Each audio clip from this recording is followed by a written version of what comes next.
नमस्ते, आदाब।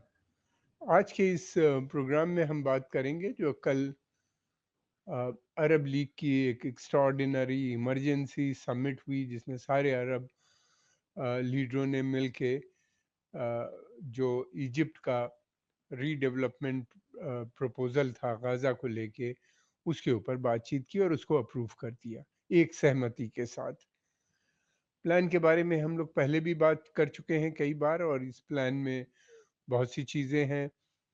नई कोई ख़ास बात नहीं दी, इसमें सिर्फ़ इतना उन्हीं ने ज़रूर नया जो मीडिया में नहीं था पहले, वो ये ज़रूर आ गया है कि किस तरीके से इसको इम्प्लीमेंट किया जाएगा।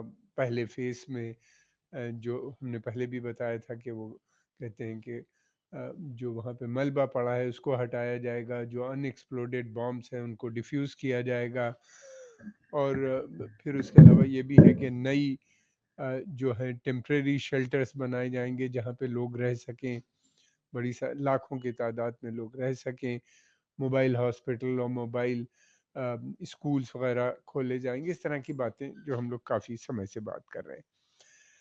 मगर ये कि कोई ये नहीं कहा निकल के आ रहा है कि क्या होगा अगर इसराइल इसको रिजेक्ट कर देगा। इसराइल और अमेरिका दोनों ने ही इस प्रपोजल को रिजेक्ट कर दिया शुरू से। अब इनके पास क्या प्लान है? अब ये इनके पास कोई प्लान नहीं है कि किस तरीके से फोर्स कर सकते हैं उसके बारे में इसराइल को, या इसराइल से किस तरीके से प्रेशर बना सकते हैं। इनके पास ना तो कोई ऑप्शन है और ना ही कोई प्रपोजल है। शुरू में ये आ रहा था अखबारों में कि शायद ये ऑयल को यूज़ करें सैंक्शन के लिए, या ऑयल को और प्रोडक्शन को कम करेंगे, तो उसकी भी लगता है कि इनकी हिम्मत नज़र नहीं आती कि ऐसा कर सकें। अगर ऐसा करेंगे तो इनकी इकोनॉमी को भी बहुत क्षति पहुंचेगी, क्योंकि ये लोग तेल के ऊपर पूरी तरीके से निर्भर हैं अभी तक। तो इनके पास कोई ऑप्शन है नहीं। अब दूसरी तरफ ये भी है कि जो गाज़ा की या पैलेस्टीनियन की जो हेल्थ मिनिस्ट्री उसने कहा है कि अभी तक मरने वालों की संख्या जो है वो 61,707 हो चुकी है। और ये भी बताया गया है कि 1,11,000 से ज़्यादा लोग ज़ख्मी हुए हैं। उनका इलाज भी ठीक से नहीं हो पा रहा क्योंकि हॉस्पिटल नहीं है। दूसरी तरफ ये भी है कि 1,129 इजरायली जो लोग हैं उनकी डेथ के बारे में बताया जा रहा है, और ये भी कहा जा रहा है कि 251 लोग ही के करीब बंदी बना के हमस लेके आया था, जिसमें से अभी 60 के करीब, 59 के करीब कहा जाता है कि हैं उसके पास। कई लोग मर चुके हैं उसके अंदर। जिसके इसराइल ने तो अपना नियत साफ कर दी है कि वो अ, अ, गाज़ा को खाली कराने का, इनफैक्ट कराने का जो प्रोसीजर है वो भी उसने शुरू कर दिया है। खाना पानी, पेट्रोल, फिर उसके बाद दवाएं, यानी हर तरह की जो रसद आ रही थी उस पर पाबंदी लगा दी गई है, बंद कर दी गई है। रमज़ान का महीना है, लोग रोज़े भी रख रहे हैं। अरबों के पास ना तो आर्मी है कि जो इसराइल से लड़ सके और ना ही वो कर सकते हैं। हालांकि इसराइल इजिप्ट ने बड़ा दिखाया था, अपने आर्मी भी डिप्लॉयड किए थे, लेकिन वो उन्हीं ने अपने लिए किए हैं कि अगर इसराइल का अटैक होता है सीनाई को लेने के लिए तो वो शायद लड़े। अ, दूसरी तरफ ये भी है कि हमस ने ये कहा है कि उसको मंजूर है इस प्रपोजल का, लेकिन एक शर्त ये उसने लगा दी कि फौरन ही वहाँ पे इलेक्शन होना चाहिए, यानी रीजनल असेंबली का, और यानी गाज़ा का भी, और फिर उसके अलावा प्रेसिडेंट का भी, नया प्रेसिडेंट की भी नियुक्ति होनी चाहिए। क्या महमूद अब्बास को, पैलेस्टीनियन अथॉरिटी को ये एक्सेप्ट होगा? और ये ना ही अमेरिका और इसराइल को भी एक्सेप्ट होगा। तो इसलिए ये भी सोचना मुझे नहीं लगता कि मुमकिन हो पाएगा। इसलिए कि महमूद अब्बास इतना ज़्यादा डिपेंडेंट है अमेरिका के ऊपर एड और उन सब के लिए लेके, और वैसे भी उनकी पॉलिसी अमेरिका या इसराइल, खासतौर से इसराइल से कोई कन्फ्रंटेशन की नज़र नहीं आती। अब और भी बहुत सी चीज़ें हैं जो एक एक करके निकल आ रही हैं, सामने आ रही हैं।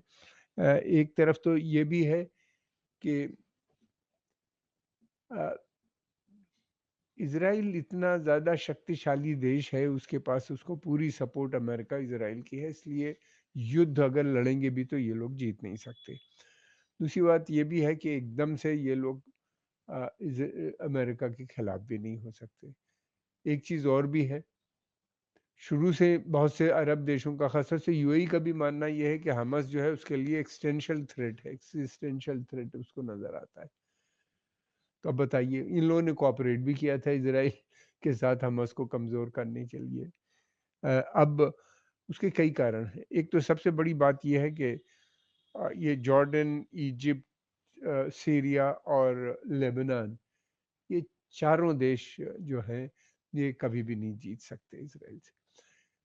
एक एक तो जो आर्मी बैक्ड रिजीम होती हैं या आर्मी के शासन है, इन सभी जगहों पे देखा जाए, लेबनान को छोड़ के, और सीरिया में इस समय आर्मी नहीं बची है, वहाँ पे मिलिटेंट ग्रुप की के पास सत्ता है।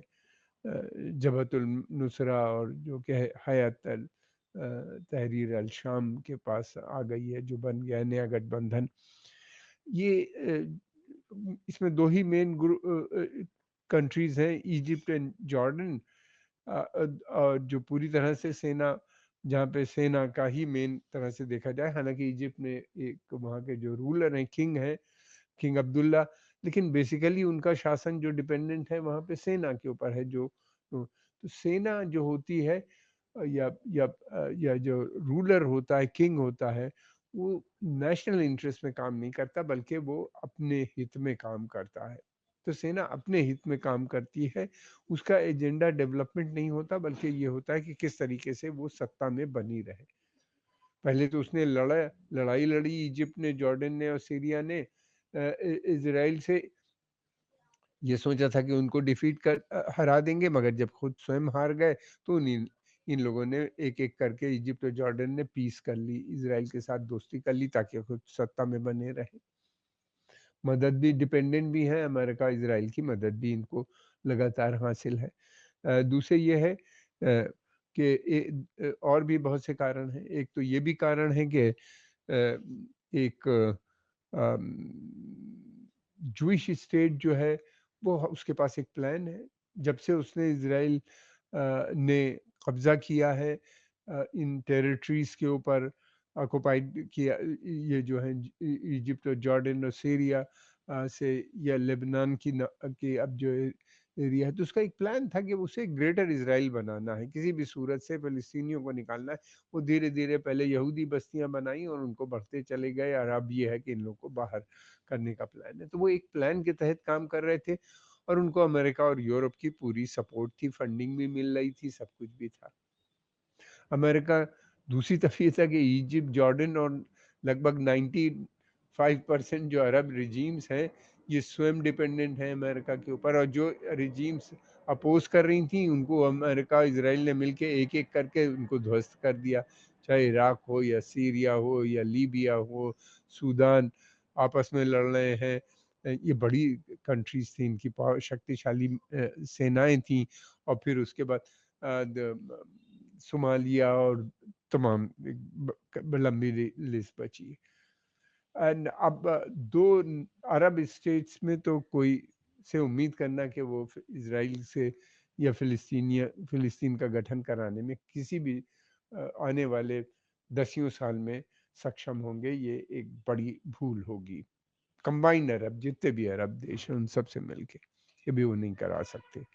ये स्वयं डिपेंडेंट हैं जिन देशों के ऊपर, इसराइल के ऊपर अब डिपेंडेंसी इनकी धीरे धीरे बढ़ती जा रही है, अब्राहम अकॉर्ड ज्वाइन कर रहे हैं, तो कहाँ से ये इसराइल के से फिलिस्तीनियों का मसला। बल्कि अब तो मैं समझता हूँ कि इजिप्ट ये सोच रहा होगा कि किस तरीके से जो फिलिस्तीनी आए उनको किस तरह से उनसे कैसे निपटा जाए, कहीं ऐसा ना हो कि वहाँ पे कोई धरना प्रदर्शन हो। तो ऐसा लगता है कि आने वाले समय में इजिप्ट के अंदर और जो है रिप्रेशन यानी और दमन की नीति और बढ़ सकती है, अगर वहाँ पे लोग इजिप्शियन इनकी के समर्थन में निकलते हैं और गुस्सा बढ़ता है वहाँ की सरकार के खिलाफ, तो दमन की नीति अपनाई। अगर दमन की नीति तो अपनाई जाती है तो फिर तो इसराइल के लिए और आसान हो जाएगा सिनाई को लेना। जैसे कि अब इजिप्ट आगे बढ़ रहा है, इसराइल की जो नीति है इस समय फिलिस्तीनियों को वहाँ पे से निकालने की है गाजा से, और फिर उसके बाद अ, सिनाई को वापस लेने की है, जो पहले उसने कब्जा किया था 1967 की वॉर में इजिप्ट से। वो कहते हैं कि अब हमें ज़रूरत है, क्योंकि हम इसराइल बहुत छोटा है, उसको स्ट्रेटेजिक डेप्थ की ज़रूरत है, बड़ा होना चाहिए। तो वो उसके लिए वो लेने के लिए तैयार हैं। अब वो लोग उसके ऊपर भी काम कर रहे हैं। कहाँ तक अमेरिकन सपोर्ट उनको हासिल होगी, अमेरिका उनके ऊपर इसराइल पे काफ़ी निर्भर करता है, इसलिए अमेरिका को कोई आपत्ति नहीं होगी, अमेरिका के इंटरेस्ट को भी नहीं हर्ट करता। सिनाई उनके लिए एक वजह से और इम्पोर्टेंट, वहाँ तेल और गैस और दूसरे मिनरल, मैग्नीशियम और कुछ अदर मिनरल्स भी पाए जाते हैं, तो इसराइल की इकनॉमी के लिए भी इम्पोर्टेंट हो जाएगा। गाज़ा में भी तेल और गैस के बड़े भंडार पाए जाते हैं ऑफ कोस्ट शोर में, समुंदर के अंदर जो उनका है। तो इस तरीके से उनके लिए है। फेज नंबर 2, इसके साइमल्टेनियसली उन्हीं ने फेज नंबर 2 पे भी काम करना शुरू कर दिया इसराइल ने, कि जॉर्डन जो वेस्ट बैंक है वहाँ से भी दमन की नीति इस समय चल रही है, वहाँ से भी पूरा प्लान है, सिटीज आफ्टर शहर के शहर खाली कराने की बातचीत चल रही है और कोशिश चल रही है। 40,000 से भी ज़्यादा लोग बेघर हो चुके हैं और पता नहीं कितने मकान गिरा दिए गए। उसी तरह से काम हो रहा है जैसा गाज़ा में हो रहा था। क्या अरब उनको रोक पाएंगे? मुझे नहीं लगता कि उनको भी रोक पाएंगे, वहाँ पे भी नहीं रोक पाएंगे। यानी वो वहाँ के लोग जो निकलेंगे उससे मिला हुआ जॉर्डन है, तो उनका प्लान जॉर्डन में भेजने का है, सीरिया में भेजने का है। सीरिया और लेबनान में वो अपना बेसिस बना रहे हैं, सैन्य के अड्डे से, मिलिट्री बेसिस का बनाने का काम चल रहा है। एक नहीं, कई एक बेसिस वहाँ पे बना रहे हैं। यानी अब जो ज़मीन उन्हीं ने पूरा गोलान हाइट्स, माउंट हरमन और जो दमिश्क जो है उसकी राजधानी जो है उससे केवल 20 किलोमीटर दूर पे है, 20-25 किलोमीटर दूर पे है इजरायली ट्रुप्स सीरिया के अंदर। वो भी खाली करने पे तैयार नहीं है, उसके लिए पूरी तैयारी कर दी और ये भी कह दिया कि वो सीरिया में नई सेना का गठन भी नहीं होने देंगे, यानी सीरिया इसी तरह चलेगा, डेवलपमेंट भी नहीं हो पाएगा।